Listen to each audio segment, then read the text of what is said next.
Olá, bem-vindo à nossa sala de visitas. Hoje o nosso convidado é o psicanalista Antônio Lancetti. Antônio Lancetti é argentino de nascimento, brasileiro por decisão, ele se naturalizou e ele iniciou sua trajetória na psicologia estudando psicanálise.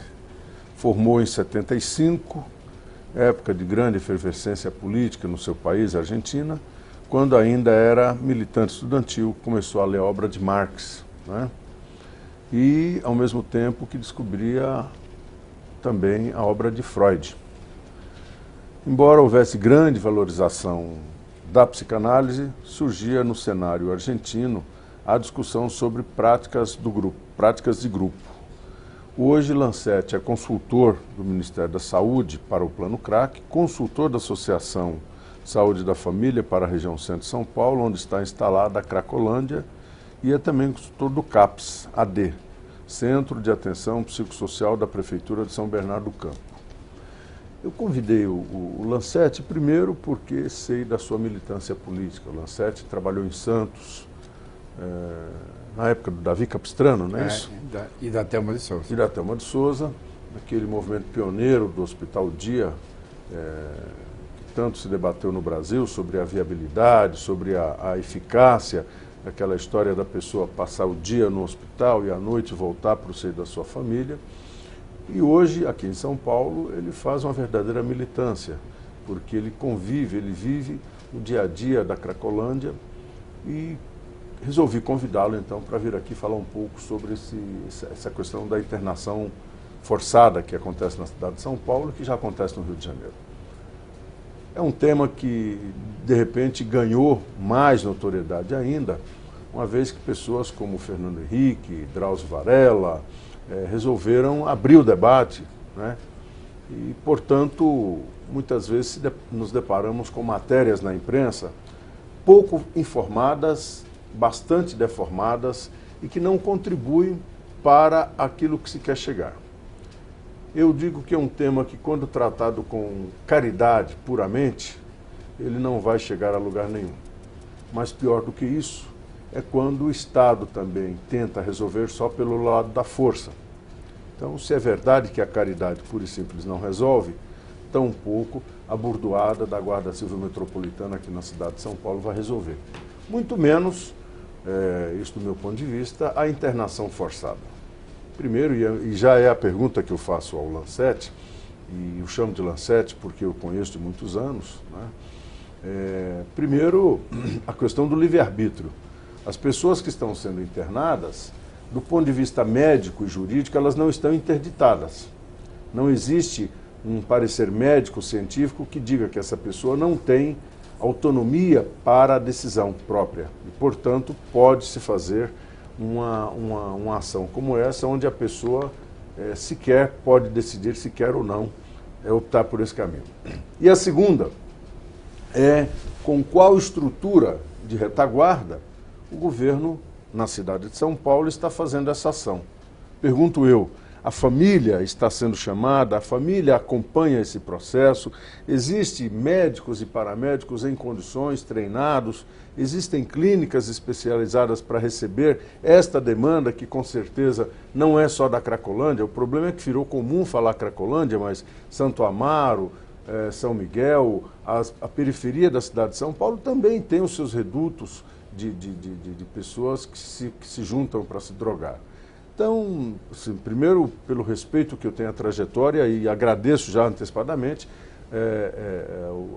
o Lancetti por se dispor a vir aqui conversar conosco, eu te deixo à vontade, inclusive para melhorar a sua apresentação que eu fiz aí, sei que a sua história é muito mais longa, a sua trajetória, e nós temos aqui 30 minutos para falar sobre esse assunto. Bom, eu agradeço o convite. Evidentemente, há uma tentação a querer resolver problemas muito complexos com medidas simplificadas e elas tendem a fracassar. Os estudos indicam que praticamente 100% das internações compulsórias elas são fracassadas. o professor da Unifesp, Dartio da Silveira, Dartio Xavier da Silveira, em recentes debates, tem afirmado esses números. E também não podemos afirmar que o trabalho que se desenvolve em São Paulo é um fracasso.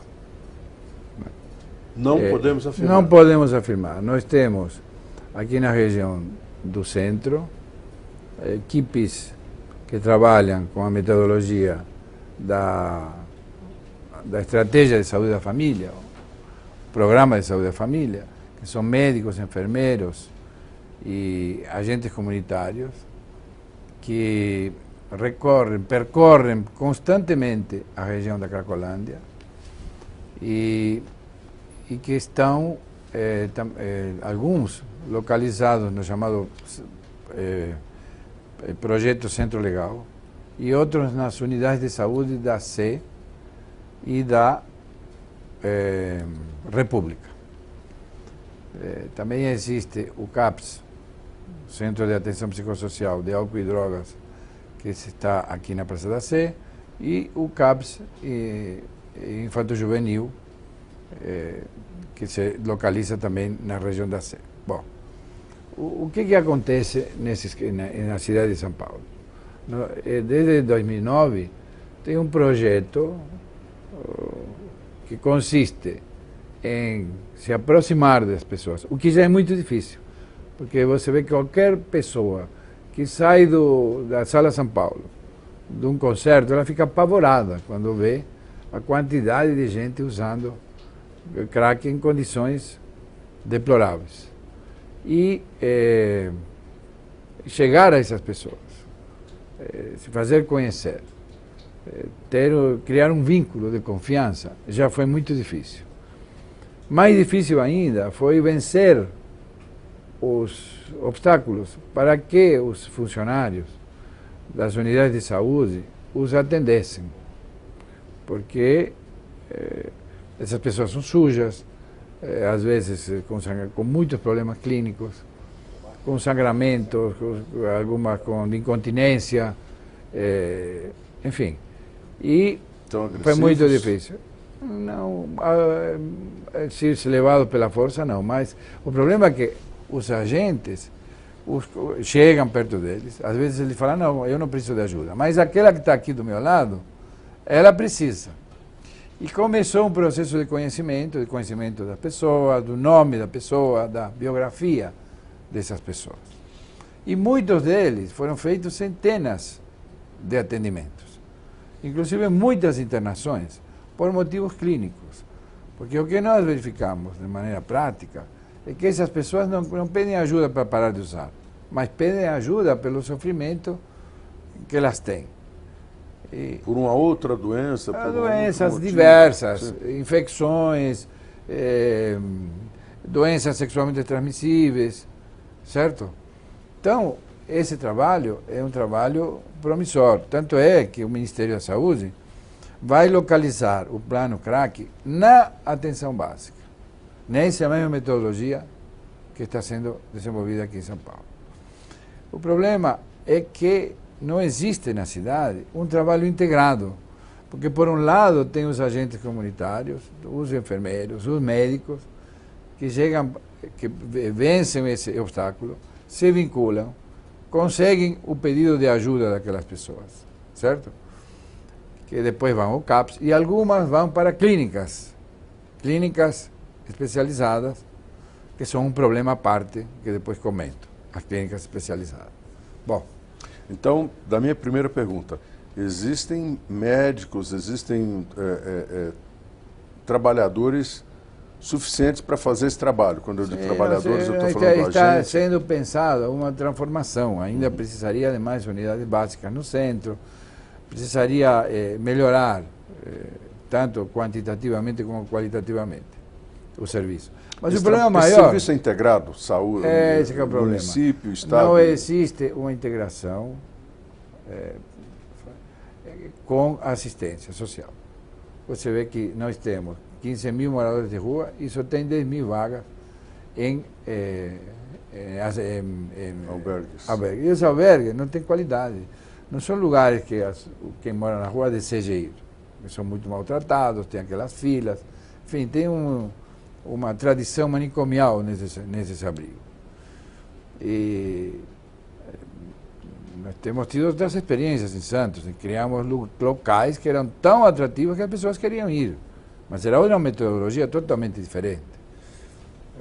E também não existe uma integração, que isto aqui é mais grave, com a Guarda Municipal.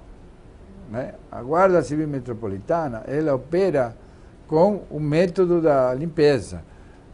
Né?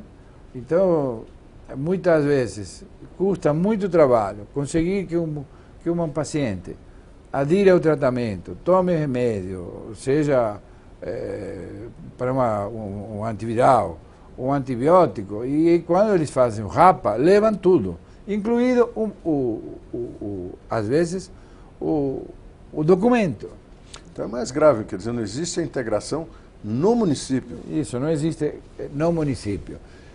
Se pressupõe que a guarda é severa e de outro lado, eu não sei se pressupõe isso, né? Porque nunca conseguimos conversar. Inclusive, uma vez foi marcada uma capacitação dos guardas municipais, mas ninguém compareceu. Então não existe integração desse trabalho, certo? E inclusive, com esta metodologia, existem também... Nós já denunciamos aqui várias vezes a ação da Guarda Civil Metropolitana com a lavagem de calçadas de madrugada, para tirar a população que está dormindo nas calçadas com jatos de água. Isso já foi denunciado aqui várias vezes, sem que alterasse. Veja só, está nos cinemas o filme do Fernando Henrique Cardoso da maconha, né?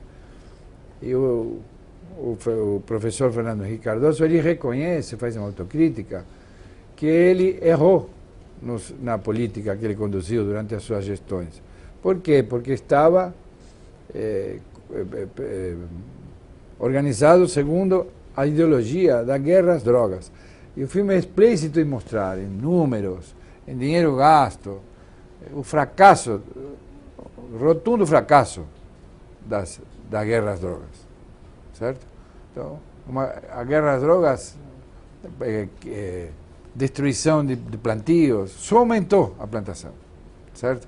Foi um fracasso, aumentou o consumo, certo? Agora, o problema é que com esta história da internação compulsória, está infiltrando a ideologia da guerra às drogas na clínica. Então, como o sujeito não tem vontade de sair de parar de usar, porque ele fica realmente em situação compulsiva, em uso compulsivo. Então se pretende limpar as ruas retirando aquelas pessoas. Veja só, é uma medida simplista para um problema complexo, certo? Veja, eu não sou contra a internação, inclusive involuntária, porque às vezes tem pessoas que estão em situação de risco, de morte, ou numa overdose, ou está fazendo uma infecção, certo? Enfim, está numa situação que precisa tomar uma decisão. A equipe de saúde precisa decidir, ou interna ou deixa morrer, certo? Então, aqui em São Paulo também foram feitas internações involuntárias em situações desse tipo, pelas equipes de saúde. E o que nós verificamos? Que tem muita dificuldade. Por quê? Porque precisava ter uma capacitação maior dos profissionais que estão nos hospitais que podem receber essas pessoas. Veja, o profissional de saúde ele não é treinado para lidar com o sofrimento humano. Ele é treinado para operar um protocolo. Tem uma doença, faz o diagnóstico, certo? E uma terapêutica, enfim. Essa saúde mental é muito mais complexa. Uma família que tem um louco na família, quando o louco melhora, o pai se descompensa. Então, é preciso capacitar melhor os hospitais. Era preciso abrir um diálogo de cooperação com a assistência e operar ter comando único, isso deveria.